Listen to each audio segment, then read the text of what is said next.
Just finished the morning session of day 9 of the Undercover Policing Inquiry, Tranche 2, Phase 1. For the first time, I'm Billy No Mates doing one of these recaps. I tried to get someone to join me. I was hoping to have Rebecca Johnson, whose evidence was introduced this morning, but seeing that Hilary Moore's evidence hasn't quite finished yet, she still could have some further questions from other lawyers. As is the way in which the inquiry works. You give your main evidence when you're being questioned by the counsel to the inquiry, and then we have a break with which the rest of the lawyers have an opportunity to put any further questions that they might have to the witness. Today it ended just before lunch, so that was going to be happening over lunch. So she decided she didn't want to do a reaction right yet.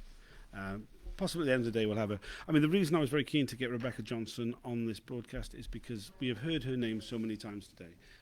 Kind of similar to the Dave McCabe thing we had on the first day of the live evidence hearings of this phase.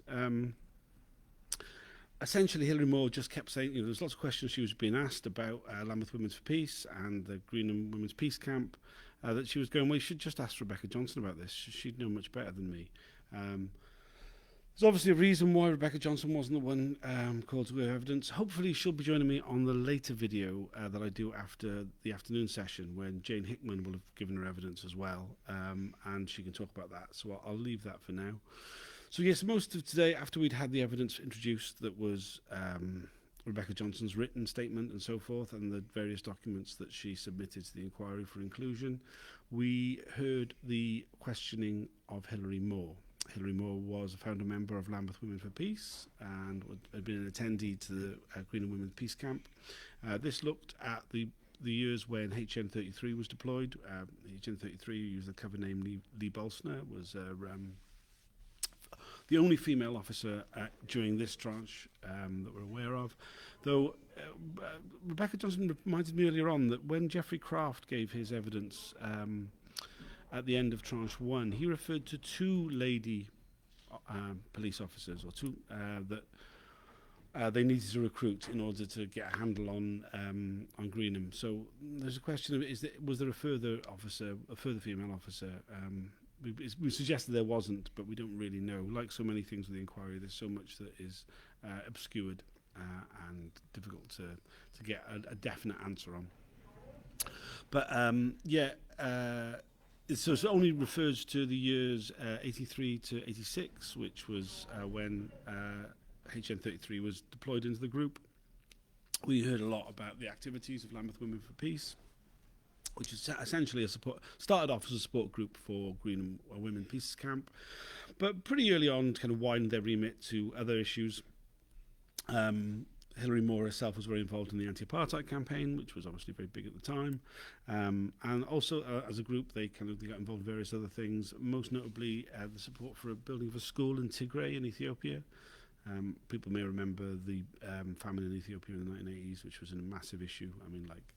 I remember doing 24-hour famine in school when I was a kid about that, and various things. This was huge issue. But towards the end, Lambeth Women for Peace became. They only had fortnightly meetings, and the Tigray school organising became the other end of the fortnight. So, this was a very socially minded group. They started off, they were doing fundraising, petitioning, running trips to Greenham Women's Peace Camp. They were involved with the Orange Camp mostly there, which was there was 7 camps around the site. I think in my tweets I said there was 8, but it was actually 7. Orange Camp was one that had the most, the closest international ethos to the Lambeth Women for Peace group. During the time they were putting on events, they put on a peace picnic, which for some reason HN33 reported on as a third world bazaar, and used a lot of talk about ethnic minorities. This is something we've seen again and again from undercover police officers, leaning into the racial issues that they perceive within. Hilary Moore was this is not how we would have talked. This is not how people would have seen it within the group. It was very obvious that the group was a very peaceful group, and one of the questions was, why was non-violence so integral to the women's peace movement? which, I mean, fair play to Hilary Moore. She gave a sensible, considered answer to, but I was just thought it was a fucking joke. I mean, like, why was non-violence like central to the peace movement? Like, what? Anyway, yeah, there was a lot of. This was one of the ones where we really get the sense of what an absolute waste of time, energy, money, and effort the deployment of undercover officers into a group really is. This was an entirely peaceful group. We saw that this big disconnect between the reports of events and actually what the events actually were. A lot of the reports, which were publicly included all publicly available information, apart from and it would be like an appendix of like leaflets and stuff. Apart from, of course, the names, addresses, phone numbers, appearances, descriptions of the attendees. And I mean, that's the bit that's really chilling, right? You've got pages and pages of names of the women who attended, their addresses, personal details about their lives, and then a description of their appearance. This is the first time we've seen the women's appearance being described by a female officer rather than a male officer. So it's actually slightly less sexualized than we're used to. There's no mention of the size of their breasts or any of that kind of stuff, which we've seen in other reports. So, I mean, small mercies, right? Like I say, a lot of the questions that were put to Hilary Moore were things that she couldn't answer. They related to things at Greenham Women's Peace Camp, and as she pointed out, I mean, she went there quite often during the period, but not constantly. She only stayed overnight there a handful of times. She said that she was given, I think it was she kept a diary during the time period, which obviously she found very useful, and was like referring to the diary as the questioning was going on. I think she referred to about 15 to 20 times that she visited during the time period, and she said would have stayed over about half of those times. She says she's got notes of getting a lift from HN33 on at least 4 of those occasions. Interestingly, so I mean, like we've heard a lot of the undercover officers had vans, and this was like kind of a thing before the hashtag Spycops kind of took off. When we first heard about this, the hashtag was Van Cop. But HN33 had a car because obviously sexism runs deep. She couldn't be trusted with a van. But having a car was quite useful. Hilary Moore says that most of the women, Lambeth Women for Peace, were cyclists. They didn't drive or didn't own cars. So having somebody with a car was actually quite useful, not just for trips to Greenham, but also other things that they were involved with.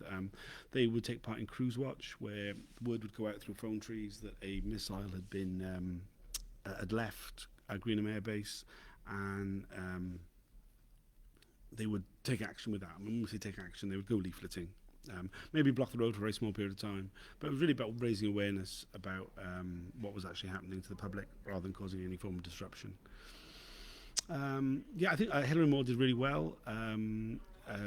She was obviously nervous at the beginning. By the end, she was pointing out making lots of political points about like the insanity of the deployment, how chilling it is, how much it says, how much more was kept about her, what it says about Britain as a democracy or not being a democracy, about the wider sort of campaign to discredit Greenham women, and how the state really took aim at the peace movement during that time. There's more to come this afternoon. I'm going to leave it there. Hopefully I'll do a longer video at the end, hopefully with Rebecca Johnson, or at least somebody else, because I don't think anybody needs to hear my voice more. Doing it solo was never the intention. I always mean to have a guest. Anyway, thanks for joining. Please follow the hashtag Spycops on Twitter or anywhere else, and I'll see you later on. Cheers.